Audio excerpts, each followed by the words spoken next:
Which are the largest changes that you would like to do in Denmark, like concrete changes to begin with? No, but actually we want not only one change, we want a lot of change. But just to give you a few examples, we want the Danish agriculture to be 100% ecological in 2040. We want Denmark to be totally renewable, rely on renewable energy in 2040. We want to lower the work hour week from what we now have, which is 70-30 hours to 30 hours each week over the next 10 years.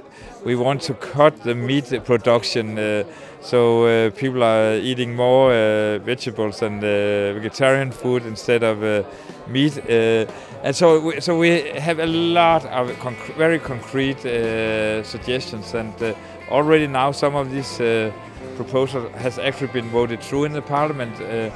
We've got just got a majority to back up that we can use cannabis in medical use for people with cancer, and I could tell tons of concrete examples.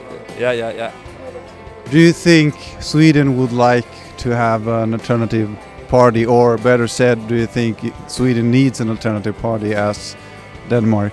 I don't know if Sweden needs an alternative party. I think that's up to the Swedes to decide. But I think that Denmark and Sweden and Norway and Finland is so similar countries that a lot of the same issues which is on the table in Denmark is also on the table here in Sweden.